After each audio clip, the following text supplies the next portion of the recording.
speaking. Well, I'm joined now by Kellie Armstrong from the Alliance Party and the DUP's Christopher Stalford. And the SDLP leader, Colum Eastwood, joins us from our Foyle studio. Welcome to you all. Christopher Stalford, first of all, when you hear that suggestion that on the 100th anniversary of the state there could be a Catholic majority here, do you break out in a cold sweat? Not in the least. It's possible to be a Catholic and a Unionist, a Protestant and a Unionist, a Jew and a Unionist, an atheist and a Unionist. And that's the point of unionism. Unionism is a belief in the United Kingdom. The United Kingdom is made up of 4 different countries and dozens of regional identities. And that's why I believe that fundamentally the Unionist case is a stronger one. I think nationalism by its very nature is a more exclusionary political viewpoint. You're either part of the nation, in this case the Irish nation, or you're not. And that's why I believe our challenge going forward as Unionists is to demonstrate to people that Irish and British are not mutually exclusive. And at the same time, Mary Lou MacDonald is dangling something that she thinks is very attractive in front of Unionists by saying she wants Unionists to be able to feel at home in a new Ireland, and that will be a challenge for everybody, including for Republicans, in terms of what they define as an Irish state. Everything is up for grabs, she says. Well, I welcome the comments insofar as they go, but you played the clip of Arlene Foster and the comment that she said, I don't think that I could live here. It wasn't, as has been portrayed by some, as Arlene Foster saying she would quit Northern Ireland. She said, I don't think that I could live here. The subsequent reaction on social media to that, the thinly disguised, not even disguised, the utter glee that some Republicans on Twitter were expressing at the idea that someone who was born and reared in Fermanagh would feel themselves to be in a position where this could no longer be their home, sent a very powerful message to the Unionist community. And so I welcome what Mary Lou MacDonald said insofar as it goes, but in terms of the general reaction, even for example, when I was on my way here and you put out on Twitter that we were going to have this conversation, someone responded to the tweet by saying, sure, they could nearly swim to Scotland. They wouldn't, or they could jump on a ferry. That's in reference to Unionists. And Unionists on Twitter, on social media, they see comments like that. But listen, that makes it's not a conversation about social media, Christopher, as you know very well. I mean, No, look, all it's kinds not. of people say all sorts of things on Yes, Twitter they that they'd be do. better not saying. There are plenty of Unionists who say things that are pretty offensive to I don't doubt nationalists as that. well. No, So, and I'm not you know, disputing that with you. Okay, But what so I'm let's saying not is, get caught on that because it's a relatively, you know, I know social media is influential up to a point, but this conversation is a more significant conversation than simply quoting a few anonymous individuals on Twitter or on Facebook or whatever. Do you think, just very quickly before I bring those, do you think it was a mistake by Arlene Foster, somewhat defeatist by her to admit Not at that all. if United Ireland happened, she might not feel comfortable living here? well, actually, I think it's reflective of the views of a lot of people within the Unionist community who feel that they would be effectively pushed into the Irish Sea. That's the feeling that exists within the Unionist community. For my part, I would never leave Northern Ireland. I was born here, I was reared in Belfast, my family are from here, we've been here for hundreds and hundreds of years. This is our home. So if there was a United Ireland, you'd have to find a way to make it work for the Stalford family? That's exactly right. I would never leave this island, I would never be pushed out. So you'd be part of that conversation? I would never be pushed out. Right. So you but have I do to not be part believe of that conversation. If there was a democratic vote that said we're going to go for a new constitutional arrangement, you'd have to try to make that work. Our task, as those who believe in the United Kingdom, is to show people that their future would be better staying part of the United Kingdom and to get on to a positive discussion, as was said in the piece, a positive discussion about the benefits of being part of the United Kingdom. It's an interesting tone, Colum Eastwood, that Christopher Stalford strikes tonight, isn't it? There's no way he's going to leave, and he's accepting there that if there was a democratic vote to have a United Ireland, he'd have to try to make that work for the Stalford family. So you'd have to convince him of the merits of a United Ireland, but in the meantime, he wants to try to convince you of the merits of remaining part of the United Kingdom. That's a healthy democratic process, isn't it? Yes. Yeah, it would be a very good idea. I've said this many, many times, that unionism should put forward a positive vision for their future, for the kind of future that they want to see, and we can put forward a positive future for the kind of Ireland that we want to see, and let's have a democratic discussion about that.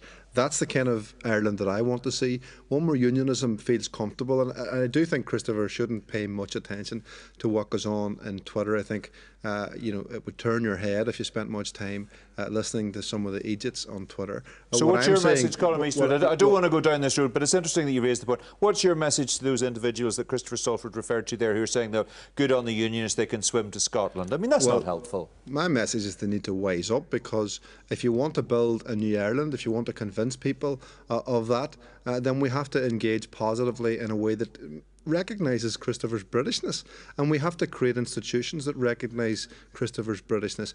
We have that. It's called the Good Friday Agreement. We've always said in the SDLP that the Good Friday Agreement should endure beyond a border poll and beyond constitutional change. The institutions would be there. Unionism would be protected in the same way that nationalism is protected now under the current constitutional arrangement. But let's get rid of the rhetoric and let's have a proper conversation about the positive aspects of all of this. What we're talking about post-Brexit is a referendum to join the European Union again, to be part of an open, inclusive, pluralist country. It isn't about joining, a Catholic country anymore. This is a whole new conversation. I think it's one we should welcome, but we should do it in a way that's respectful of each other, and in a way that we try to convince each other of the best possible way forward. But do you accept the bottom line is that if you can't persuade Christopher Stalford and enough other Unionists to see things the way you see them, your cherished United Ireland, your new Ireland, might never happen, and that's absolutely fine? Well, it hasn't happened for a long time.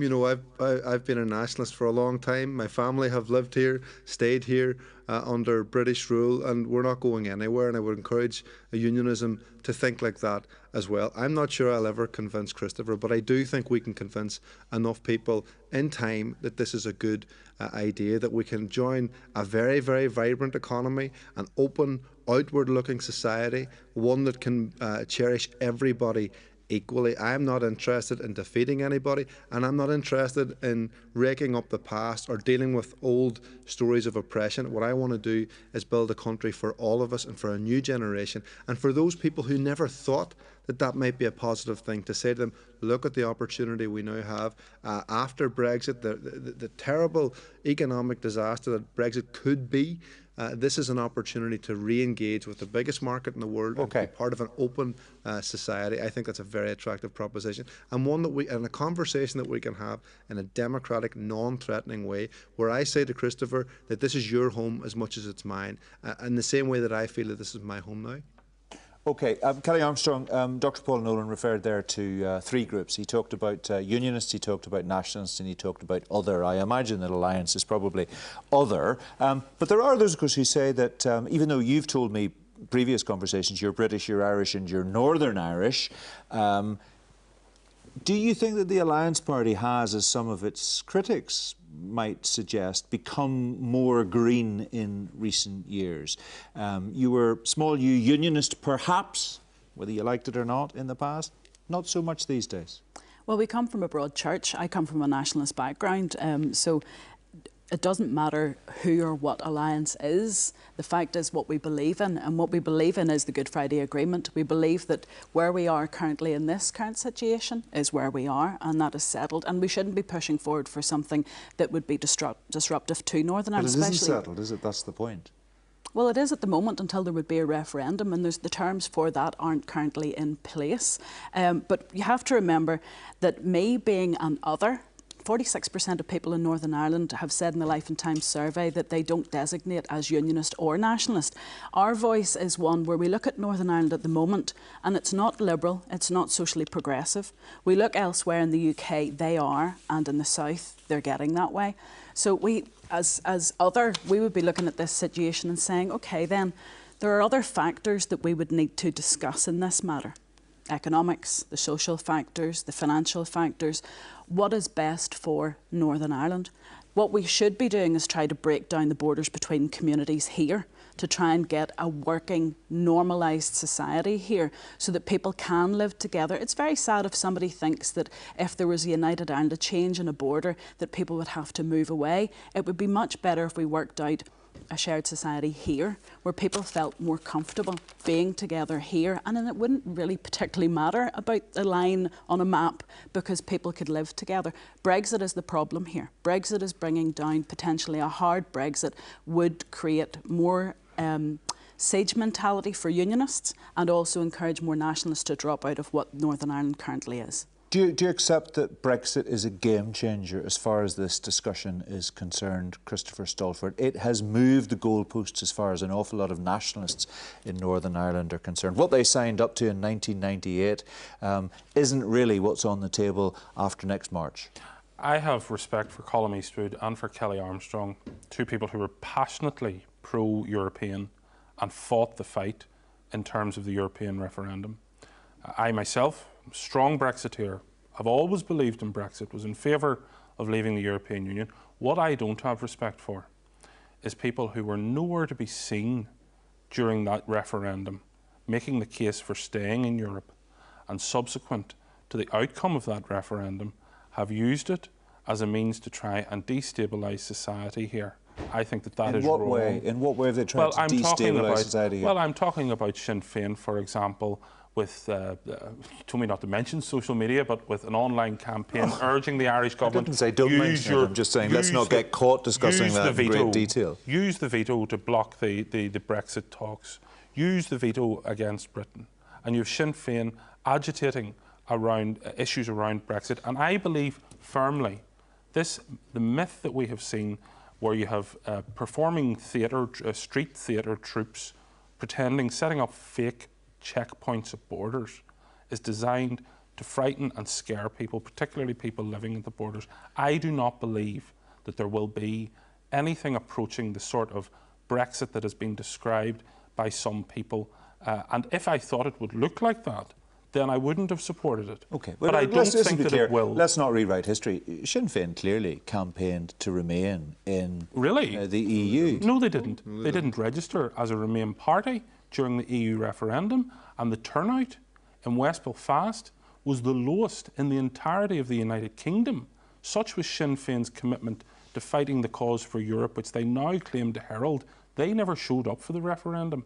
Colum Eastwood and his colleagues, always been pro-Europe, made the case. I respect that, but I don't respect people who are using the referendum result to try and destabilise society. OK, well, look, that's your interpretation of it. We don't have anybody from Sinn Féin here around the table tonight, but I suspect if we did, that anybody from the party would dispute your interpretation. But look, that's absolutely fine. The question is, one thing is clear. Sinn Féin is very keen to get a border poll sooner rather than later and is agitating for that to happen.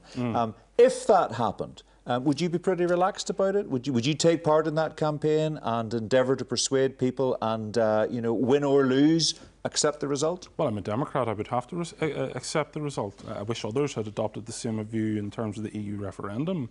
But with regard to the situation that we find ourselves now, we have no devolution at Stormont.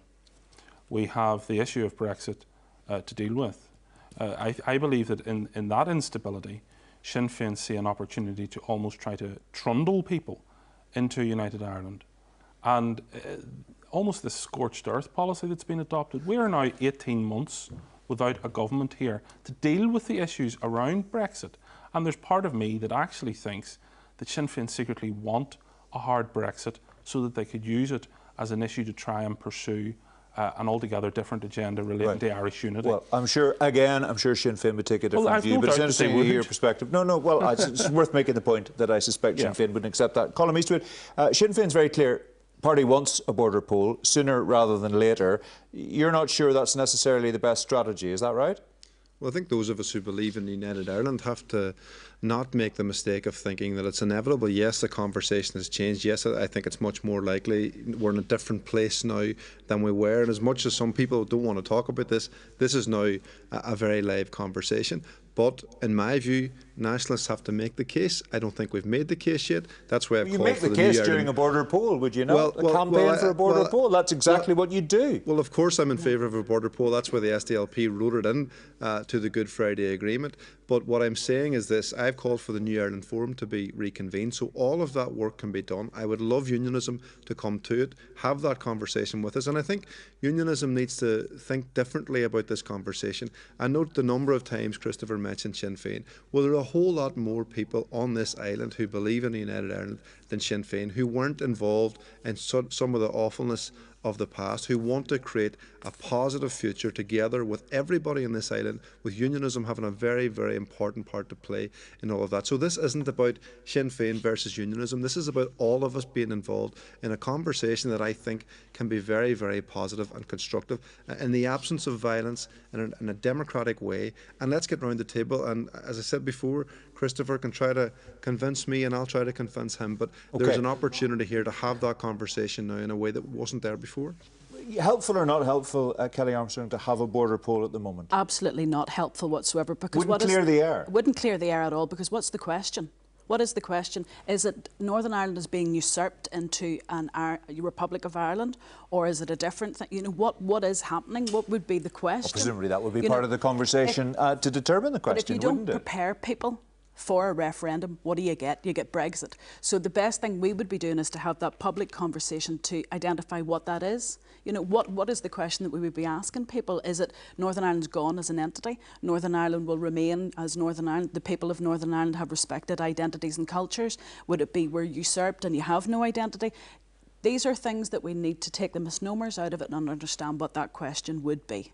Let's be very clear, we need to be fair to people and give them how financially it's going to impact their families, what's going to happen with the whole concern that people have about the health service, what would happen about people's concerns about their culture. That would be part of the debate, wouldn't it? That's exactly what you would be debating, and at the end of the day you would weigh up whether you would stay or whether you would go. But you would need to have the debate and set the question before the referendum. Christopher, let me ask you about a thing. I don't know if you saw the Belfast Telegraph today, but a very interesting article from Dawn Anderson, who references a fascinating comment by your former party leader, the late Ian Paisley, back in 1971 in the Irish press, in which Ian Paisley said he had two problems with the idea of a united Ireland. One, Articles 2 and 3 of the Republic's Constitution, and two, the theocratic nature of that state. Now, he said, if those two things weren't there anymore, then Unionists might be open to a conversation. They're not there anymore, so you should be perfectly open to that conversation. You know, by his logic, you've nothing to fear. Well, that comment was made in 1971. I was born in 1983,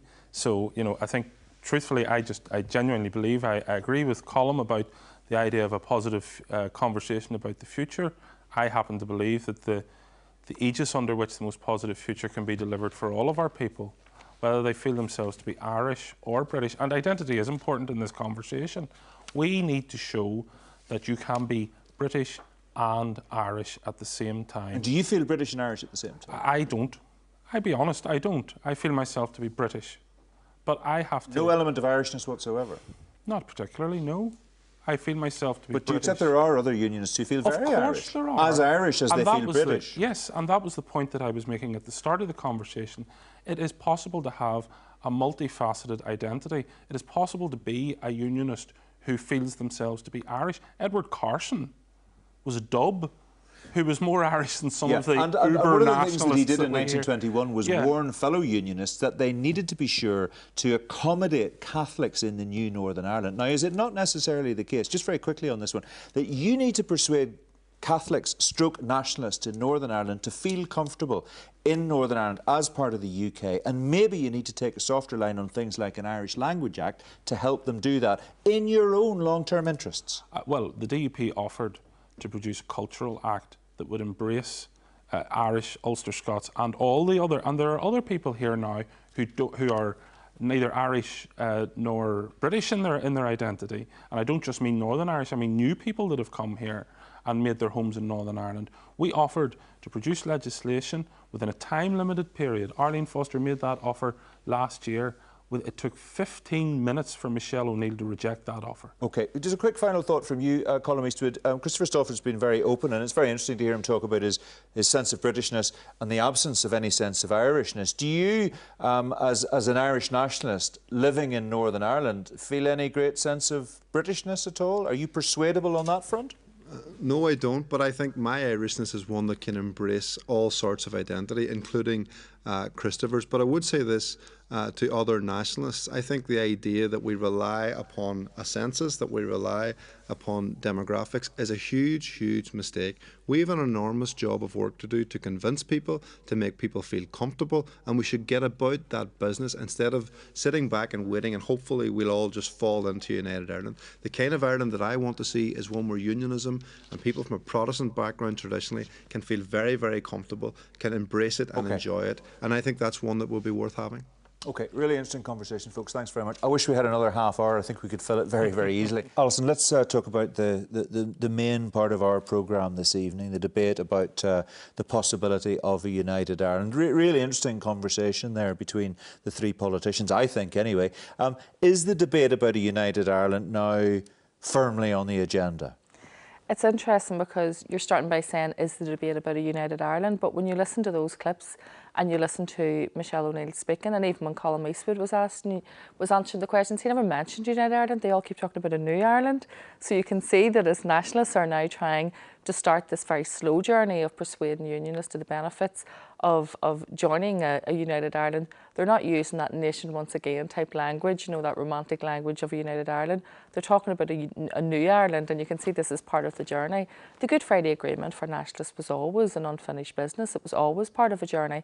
Demographics were always going to change, and this discussion was always going to happen. But Sam, still, clearly from what Christopher Stalford had to say tonight, unionists don't feel persuadable. In many cases, no. I think that there are soft people in both nationalism and unionism these days who are open to be persuaded. But there was truth to what Paul Nolan said in that clip, and I think the logic is that if Protestantism equals unionism, unionism is doomed. But it's not quite as simple as it once was. Yeah, it's never as simple as some people think. We'll leave it there. Thank you both very much. That's it.